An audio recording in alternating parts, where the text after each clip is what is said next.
ఒక విశ్వాసం వచ్చి, అయ్యగారు 10 సంవత్సరాల నుంచి మీ వాక్యాలు వింటున్నా, మీరు చెబుతానే ఉన్నారు, నేను వింటానే ఉన్నాను, మీరు చెబుతానే ఉన్నారు, నాకు ఒక్కటే గుర్తులేదు. అసలు మీరు చెప్పడం వల్ల ఉపయోగం ఏందండి అన్నాడంట. మీరు చెప్పటం వల్ల కూర్చొని నేను వినటం వల్ల ఉపయోగం ఏంటి అన్నాడట. అర్థమైందా? పాస్టర్ గారితో విశ్వాసం ఏమన్నాడంటే, 10 సంవత్సరాలుగా మీరు చెబుతున్నారు, నేను వింటున్నాను, మీరు చెప్పేవి చాలా చెబుతున్నారు, కానీ నాకు ఒక్కటి గుర్తుంటల్లా. మరి గుర్తుండనప్పుడు మీరు చెప్పి ఫలితం ఏముంది, నేను విని ఫలితం ఏముంది అన్నట్ట.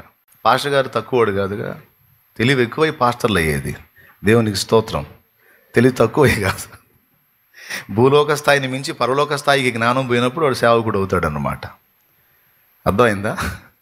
అది పాస్టర్ గారు అన్నంట, అయ్యా 4 రోజుల క్రితం మీ ఇంట్లో కూర అయిందన్నాడంట. గుర్తులేదండి అన్నాడంట. సరే నిన్నగాక మొన్న కూర అయిందన్నాడంట. గుర్తులేదండి అన్నాడంట.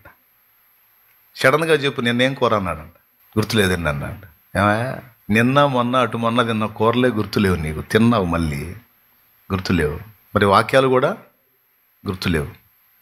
కానీ నీకు ఒకటి తెలుసా, నువ్వు తిన్న కూరలేవో, ఈ 10 సంవత్సరాలుగా తిన్న కూరలేవో నీకు గుర్తులేవు.